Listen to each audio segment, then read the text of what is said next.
So welcome everyone to the weekly gaming recap. Couple of big topics today. More Lawbreakers hoopla. Yeah, there was a lot of crazy Lawbreaker stuff on Twitter. A lot of it this week, even more than last week. Mm-hmm. Some changes to PSN. Mm-hmm. And Sega Genesis and Atari on the way. We've also got some Switch numbers. Mm-hmm. So this is the last weekend the last beta weekend for Lawbreakers. Yeah, so they're doing, I think, both PC and PS4. PS4 this time, yeah. So there were some interesting, I guess, expressions on Twitter. Yeah. Kind of a lot of stuff going on there. It was all week long, it seemed like. Towards the end of the week, or just a couple of days ago, I did a post where I snapped a screenshot and just edited it to where you could just see the guy that's asking Cliff essentially a question. And the question he's asking him is, we're hearing all of this information come out about developers, both Xbox developers, people that are making games for Microsoft or just Microsoft, and PC developers getting their games up and running in a day or sometimes just a few hours. Yeah. So he asked them, why are we hearing this? Why does this story keep popping up every week? When you've said that you're simply not going to be able to do Xbox One at this point. Yeah, you said you have a 65-man team, and that's just not enough to do 3 platforms. Sorry, we can only do 2 platforms instead of supporting them all. And so instead of him just answering with a logical response of, well, you got to understand this, X, Y, and Z. Like a real reason. Or any reason. You can even come up with a fluff reason. It doesn't have to be real. As long as it's like, not offending people. Right. And so he chose his response, I think poorly, personally. He said, they're full of it. Basically, whoever told you that. Whoever's saying that is full of it. And then later on, if you keep reading the threads and how it splinters off, somebody else tried to say, so basically what you're saying is it's PR speak from Microsoft. Which, if it was just, 343 and Coalition and the guys working on Forza 7, absolutely, I would probably be inclined to agree with that. Sure. But we're hearing about it from PC developers that have never done a game on Xbox. Yeah. And they don't probably have a reason to. Yeah, and they're getting their PC game up and running on Xbox pretty quickly. Yeah. And so the other interesting thing to factor in there is you can get your PC game up and running on the X at whatever settings you're targeting, 4K 60, 4K 30, whatever other ultra settings.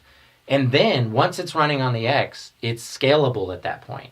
Right. So you don't have to go into a year's worth of development to hit the Xbox One. Yeah. You just take the X version and scale it down. And now it's running on the Xbox One or the S. Yeah. So that's the thing that people are forgetting about all this. And you've seen a lot of apologists come out and try to defend Cliffy's comments. It's not that bad.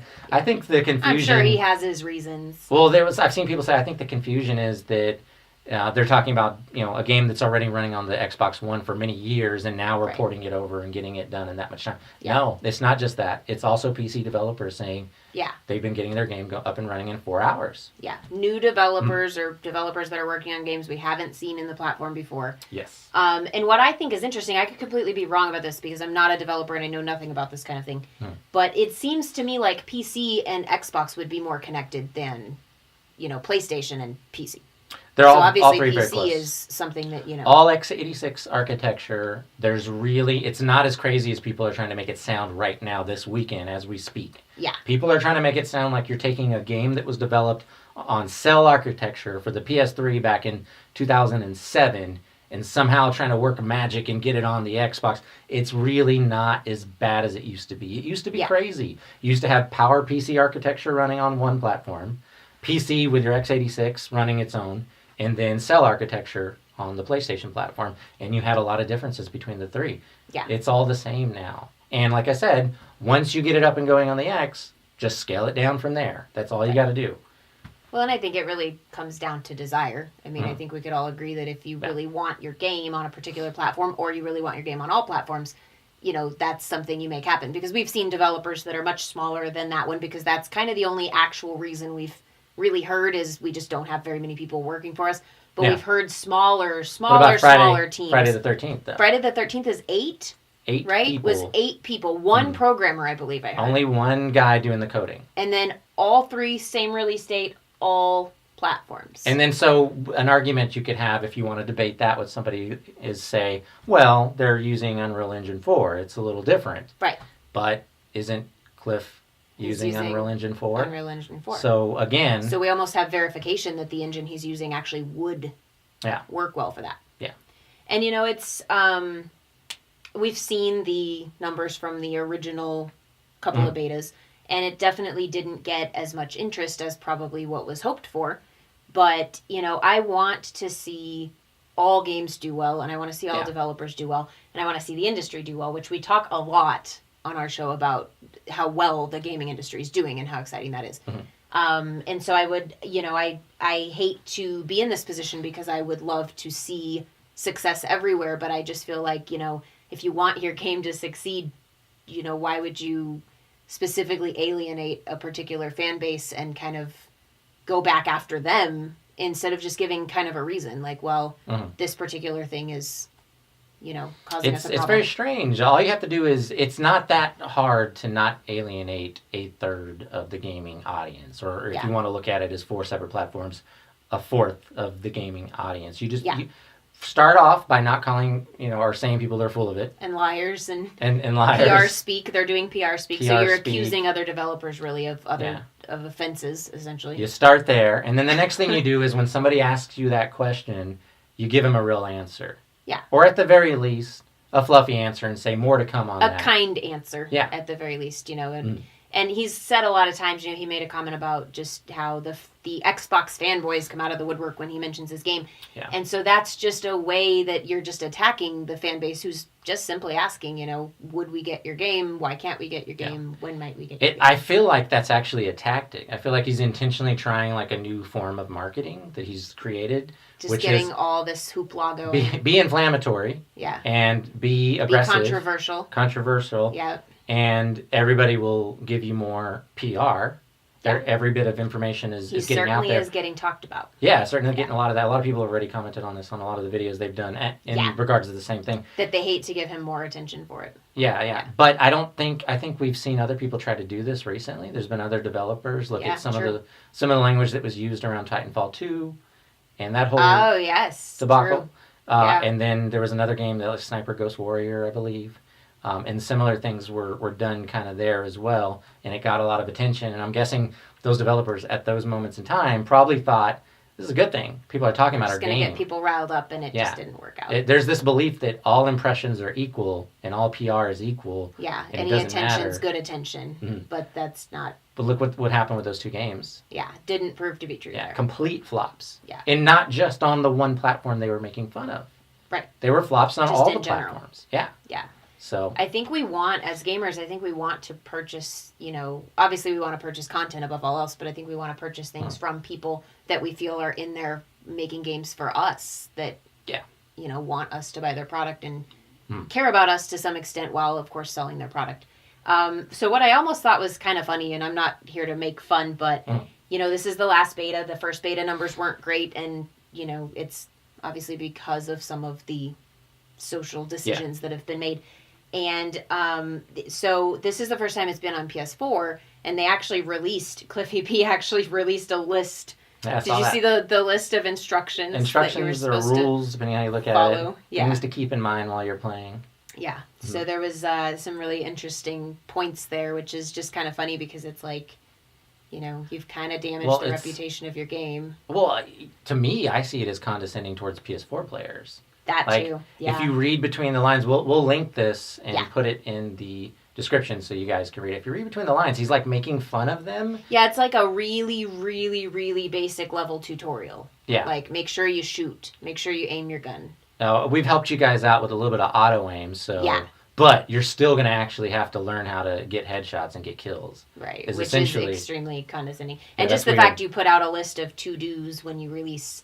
you know, a game or a beta, because gamers know, generally speaking, how things work. So it's kind of like what you were saying before. Yeah, it's kind of like what you were saying before, like E3, like he made it sound like a really hardcore game, and you had to be... Yeah, like it's fast, and you had to be elite. Good, you got to be elite. This isn't... And it was literally being messaged as this isn't for everyone. And I think he shot himself in the foot there. Now we're going the opposite direction. Now we're like, let me help you. Let me make sure I help you. We can be just as casual as Overwatch is. but you have to follow some simple instructions. Yeah, so you got to print this list out and then tape it to the side of your monitor while you're gaming. And then, and there's an instruction for like each character type. And it's so funny because every game has classes. Every game has character classes. There's a little tiny tutorial in every game. That should be, in the view of the developer, that should be enough to get people going. Yeah, definitely. And so this thing has just some hilarious, comments. But the worst of it is we do have some aim assist on PS4, but it's pretty minimal. So you're going to have to aim and earn those kills and cap those objectives. Yeah. So that was the first line. That was the first bullet. That's interesting, yeah. So it's an interesting response after saying this game's for the elite. You got to be really good to play this game, and I'm really proud of what I made, and it's really hard, and it's for people like me. And then, you go to do the beta, and you're like, oh, I want people to like this and buy it. And now I'm kind of in trouble 60 million here. people have access because it's an open beta on PS4. It's an open beta. So it's not just a pre-order beta. Yeah. And it'll be interesting to see some of those numbers come back. It'll be interesting to see the numbers come back because, because everybody can play this. Everybody can play it, so this is the real numbers. Yeah. These are the real how many people showed up. We saw some unimpressive numbers before, but the possible excuse is not everybody could access it. So I am very excited to see. Well, you watched a stream, right? Like, so what did you think of what you saw? I did, yes. So I watched a little bit of a stream. Some things I had actually heard before I got a chance to watch it was that it was running at 900p and was having, as I heard, major frame rate issues on PlayStation. I didn't hear that was an issue for PC, just PlayStation. Yeah. And so I watched a PlayStation stream of it, and I did notice essentially the same thing. I didn't notice the frame rate quite as much as I noticed really bad motion blurs and jagged lines. There's a lot going on. Though. It could have been the compression. Stream. Yeah, and so I was trying to judge things like colors and textures a little bit to see if maybe that was balancing it out. And I couldn't completely tell. But it looked, the whole thing looked a little bit faded, and then the movements were not terribly smooth. And it did seem like the stream was moving at the correct speed. Yeah. So like if the character was moving forward, it did seem like it wasn't lagging in stream. Yeah. I could completely be wrong. It's not appropriate to watch a stream and then judge a game. What about gameplay wise though? Gameplay wise, a lot like, okay, this is going to sound crazy, but Mass Effect Andromeda, a couple things reminded me of that. Okay. Some of the heavies that you could carry and stuff, and the movement that it caused if you carried it. Map-wise, circular maps with kind of crown points like Halo. Kind of like Halo, okay. But mostly like Overwatch. Yeah. I would say. I actually didn't like the graphics as much as I like Overwatch's graphics as far as that style of game. Yeah. And the colors were kind of almost washed out and pastel, which again could have been the stream. So I can't fully judge it. I've only seen a stream of it. I didn't get a chance to play. Yeah. But it will be interesting to see. I think the numbers will speak for themselves, and I think the continuation of numbers will speak for themselves, and we'll see. It's interesting. And I want every game to succeed because I want gaming to succeed, but it's unfortunate when, a developer just conducts themselves that way. It's, like there was a couple people that we're familiar with on Twitter defending him and everything, and it's just, it's hard to want to defend some of those things and some of those weekly stuff we're hearing, and then the condescending stuff in these, this article and these lists of things you have to do in this game, and it all just ties in, and it just, how do you back that? How do you get behind that kind of developer? It's really hard. It's just, there's so much arrogance, and it's against all, it's not even platform. It's not even, it's not the people going, well, it's not coming to Xbox One. That's not even who's upset. It's like a mass of people, because you've got condescending comments toward the PlayStation people who are playing on it. Same kind of thing with the PC division, and then you've got the Xbox people who are really just asking, will it come, to Xbox? A lot of Xbox people wanted this game. I saw so many tweets about that. Yeah, so you show off your game, and then, you would hope to hear, is it coming to my platform? And so I was seeing a lot of really neutral kind of questions, just, is it coming? When is it coming?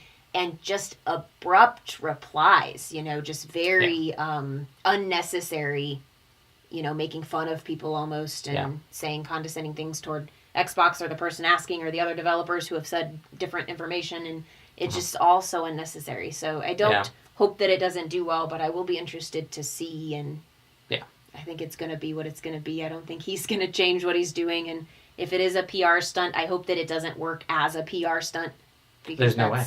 That's not a good thing, but we'll see how the game does. Yeah. We'll see what it plays like when it's really here. So PSN is making some changes. One of them is the price. The price increase, of course, is the one that's absolutely flying around social media today, is the price increase. So the way I understand it, essentially, there isn't really an explanation presently. So everybody got an email who subscribes to PSN. Certain territories got an email saying the price is going up. Yes. It's going up by 25% is how much it's going up. And not really explaining why. So there's kind of like two big theories as to what's going on. One big theory is it's just a price hike, inflation and the normal things that cause just a price hike. The other is there's really big things coming because we are about to get a 0.0 update. That's more of what I'm thinking. This update that we've heard a little bit about. So we know that they've been working on figuring out, trying to figure out how to get the name change done. Yes. So you can change your name. I've heard a lot of rumblings that maybe the name change is going to come with the 0.0. So there's a big update coming. We already knew that. Yes, the big 0.0 update, the real true software update. Heard a lot about the name changes. I've heard some theories of possible back compat, and I've also heard theories of like some kind of connection to PS Now, which the two would probably coincide. It would probably be more PS Now thing. Yeah. Maybe giving like people that are subscribing to it a free trial through that every month. Something like that, yeah. Or a little bit of content each month or I something. don't see back compat happening at all on any level because there's no reason for PS Now. Right. And they are really making some good money off of PS Now and PS View and all the other things that they have. And they're remastering a lot of games. Yeah. So you would think in the long run, having known, because that's something you would probably know about for a long time, that they probably would not have been pushing remasters quite as hard. But I could be wrong. I've also heard some kind of, convenience features like sorting in your games lists and wish lists and things like that. So some people are excited to see if there's kind of a user convenience. It's got to be more than that, I would standpoint, say. But that's obviously not where the price hike comes from. So if there is a reason for the price hike that we do see right now, they could be adding more servers. They could be doing a lot of things. Could be more servers. Could be anything they give you more access to. I always have a mixed feeling whenever something like this happens, whenever we see price hikes on things. So on the one hand, I'm a consumer because I buy all the platforms. Right. I have all the services for all the platforms, or at least I've tried them. But I am subscribing to those. And I don't want to pay them more money. So I get that. So it is coming off your card. Yes, yeah. I definitely feel people that have that argument, and that's the only argument they'll understand. Totally get it. But on the flip side of that, it's it is a company, it is a corporation, and they do need to make money. Absolutely. If you want to see future projects from them, future games, that's what we're all in it for. Absolutely. You do need to pay them the money. You do need to pay the full price. You do need to buy the games when they come out. If you don't buy the games when they come out at $60, guess what? You don't get a sequel to that game. You don't get the sequel because they didn't see the number they needed to see. Yeah. And I like where all the platforms are going with their paid subscription services. I'm okay with that. Yes, definitely. I'm not one of those people that has a problem with it. No. So I kind of side with Sony on this one. I think they should do that. As long as you're getting something, I do believe they're working on it behind the scenes, and I do believe the service is going to get better. Yeah. Because it has gotten better over the last few years. Yeah. And I think that's going to continue. So I'm okay with it. Ultimately, I come down on the side of wanting the companies to make the profits they deserve for all the hard work they're putting into these things. So and I have a very strong perspective in that I hear people complain about things like subscriptions or the costs of games and things like that. I have actually literally always felt like games are too cheap. I feel like we don't pay enough to Everyone's the people that make them. For that. I know everyone's gonna hate me and want me to just like shut my mouth and not give people this idea, but truly, I mean, the value you get in a game is incredible. Yeah. Think of what you get in other things that you pay the same amount of money for. It's incredible. Same thing with the, PSN and Xbox Live. I feel like that is so worth the money, and I feel like it is worth even more money than what they give that to us for. Well, in 20 years now, I've been paying attention to this for 20 years, we've only seen one real price hike for games. And there's been a couple times where it actually went even higher than what it is right now, and then they dialed it back down because it didn't work so well. Right. But it went from $50 for a game to $60. And if you understand inflation, you understand business, you understand profit and loss, P&L, that's very odd and rare that we're paying the same price essentially all these years later. It's crazy. Games. Everything normally goes up just a few bucks every year and just keeps progressing up. We've really been at that price point for a while, and really the same thing with the network costs, the Xbox Live and the PSN. But, I think if you have Xbox Live or PSN and you have, you want to play the games, if you are a gamer, those are things you're choosing to spend your money on, and they're absolutely worth it to us, or we wouldn't want to do that. Definitely. I do think there is something to note in the fact that the different companies in the gaming industry are very different in how they do business. Mm-hmm. So Microsoft has gotten a lot of reputation, especially in the last few years, of really listening to the consumer, straight up asking, what do you want to see? That's what we're going to do. That's what you're going to get. And so Sony is not known for having that type of interaction with fans, but they are coming from a customer-centric approach in, you got to do the things that make money or you can't continue to sustain the platform that people love. Definitely. So behind the scenes, without quite as good of a PR delivery, certainly definitely lacking in that because the email didn't explain anything or get anybody hyped. It just said, we're charging you more money. But I think that's probably more of a delivery issue than it is, that they're actually not going to give you something. Well, it's funny you mentioned that, the delivery issue. It's not just the delivery of an email, it's the delivery of your messaging, basically. And I feel like all three companies are held to a completely different standard. Absolutely. There's a little bit less difference between Sony and Nintendo.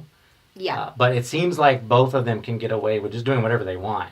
Nintendo puts out... much more so than Microsoft does. Yeah, they put out 3 consoles in a row now that have not been a huge leap from where the GameCube was. True.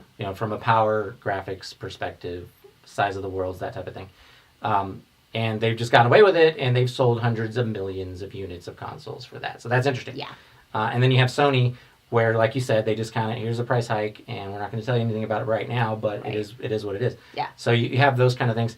And maybe it has something to do with the fact that Microsoft is American, and they can't get away, and us Americans, we hold all of these companies and all of these organisms to a completely different standard than everything else. Yeah. But we'll just rip Microsoft apart. Anytime they do anything wrong. Yes. All the American companies, really, especially in tech. Yeah. Mm-hmm. Just even Apple gets criticized right and left. Yeah. Just constantly. It's just really hard to survive in our consumer culture is just so aggressive with what we want and what we demand and how much it can't cost. Yeah. People always want the price to go down and the whole effect of, I want this for cheaper, but I want more. Mm. I mean, that's constant.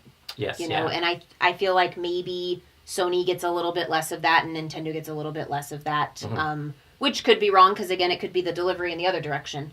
Yeah. But they have always been pretty minimal in their messaging, and their loyal subscribers continue to be their loyal subscribers. And, well, it also goes for the games, too. Look at the Crackdown stuff we talked about last week, and people are still talking about it right now. So you go 7.5, 8 years between Crackdown 2, Crackdown 3. We were going from sub 720p, it was below 720p the last time we saw this, to 4K HDR with cloud compute, with DirectX 12, right, and all of this stuff in this new game, and people are like, it's not good enough. It needs to look better. And it's too expensive. It's all too expensive. Yeah. We keep hearing that, too. So you come out with the Xbox One X, there's been so much talk about the price, and it's like, it's $100 more. It's 20% more than it was before for an incredible... The Xbox One was $500. That's true, but compared to its most recent, I guess. So people are looking at it that way. They're looking at it like it's so much more expensive, and it's like, it's 10 times what you've ever had before. Of course it's more expensive. Are you crazy? Yeah, it's in the 4 to 6 time range of power of what we've been working with this generation. And it's not 4 to 6 times as expensive, which theoretically it ought to be. That's the interesting thing. What's really I've always felt like, I don't want to get off on a rant about Xbox One X, but I always felt like that's the console spec-wise that we should have gotten in like the year 2020 or 2029. Yeah. It feels like we're getting this console like 3 or 4 years early. Yeah, definitely. So. And people are just upset that it's $99 more, $100 more than what they just paid for something else, which has always cracked me up. I've always looked at things on a value metric rather than a cost metric. Yes, so definitely. To me, anything that I do really in gaming, whether it's buying the consoles, whether it's buying the games or the subscriptions, they're all totally worth it. I don't even think about that expenditure. That's not something that I consider to be an expense. I consider it something that I willfully choose to spend my money on and get a lot of value back out of. Speaking of willfully spending money and getting tons of value back out, Switch has announced 4.7 million units sold. So that means by the time this video releases, they'll probably be at 5 We're getting close million. to 5, I'm sure, because that was a few days ago that they came out and said 4.7. Yeah, that was a week ago. That's crazy. 4.7 million units sold on the Switch, which has far surpassed Wii U. No, it hasn't surpassed Wii U. It's passing it relative to the same amount of time. We use that about 13, 14 million. So scaling-wise, it's pacing. Yeah, it's the same thing that you and I have talked about a lot of times with this generation. Both the Xbox One and the PS4 are outpacing their predecessors by 29%. Who were already outpacing their predecessors. The Switch, the Switch is outpacing its predecessor by an even greater percentage. Yeah, definitely. Mm-hmm. So it'll be really interesting to see how far that goes, especially when they get their supply stuff going. We got the new little SNES coming out, and that's going to help drive more excitement toward Nintendo. Definitely. So that will be very interesting to see. Mm-hmm. So the little mini SNES collector is coming out. I think that's going to be very hard to get your hands on because it is a very limited number of units they're going to put out. And there's also an Atari and Sega Genesis reboot. Yeah, I saw those. Coming in September. So I guess this fits into our comedic section for the day because so there's this article that came out. I don't know who did it first. And it's like, it says, do not buy this. Do not buy the Sega Genesis. Not the Atari. It was just the Sega Genesis. Yeah. Don't buy it. And then one of the first things mentioned is, well, I haven't tried it. Yeah, I saw that. Okay, I know what you're talking about. Yeah. So that was all over Twitter. I tweeted about that because I was like, oh my goodness, you haven't even seen this stupid thing. You're telling me not to buy it, which is just classic for the, what we call the gaming media. That was just a classic move. It was just a little more open than they usually are about that. Yeah, it seems like they're trying to make a war out of everything. Now there's a console war for the minis. Yeah, because what they did, this entire article compared the new little SNES to the Sega Genesis. It literally said, well, the SNES doesn't have to be plugged into a wall. You can plug it into a USB. Sega Genesis, you got to plug it into a wall. And then they're like, the Sega Genesis controller has to have a battery, and you got to buy that. You got to buy that battery. Duh. And the SNES doesn't do that. And I mean, I'm not kidding. There was like 25 comparisons like that. Yeah, just over and over. SNES, Sega, SNES, Sega. And it was very strong wording. Do not purchase this. It is absolutely not a value. What was funny and was called out a couple of times on Twitter is the Sega Genesis is a reboot. It's a, designed to mimic the older version of the console. It's a retro collector. And it's exactly like its predecessor that it's mimicking. And then the SNES is much, much like its predecessor. But we're not comparing it to that. We're comparing them to each other. And like, if you're going to buy something that's retro, don't you want it to be like it was back then? Isn't that part of the nostalgia? Yeah. So they're like, it was just funny. It's like all these things we've talked about recently where they just create this random that's how bar that they're going to compare to. That's how they get the clicks. We always talk about that. Everyone talks about that. Absolutely. So if they can't figure out an angle to make it seem like this really hostile thing at all times, it's like, well, no one's going to click on my article. They program themselves to do that with every bit of information they put out there. So it's true, and typical. It's really sad. But if they had just said like Atari coming, Sega Genesis coming, nobody would click on it. Yeah. They'd see it, they'd get excited about it, but they wouldn't give the ad revenue. Yeah, definitely. Which is unfortunate that we're seeing it that way, but it was just really funny to see that because actually if you get down into some of the statistics, I believe the Nintendo's coming with 21 games. The Genesis is coming with 55. And so the argument is, well, 28 of them you've never heard of before. Yeah. And it's like, well, okay, but it's still like almost 3 times as many as the Nintendo ones coming out. It's just a funny comparison. And then what was probably the funniest about it was it spread like wildfire. Every single outlet posted almost the same article. Yeah. Some of them referenced each other as having been where they got it, and some of them didn't.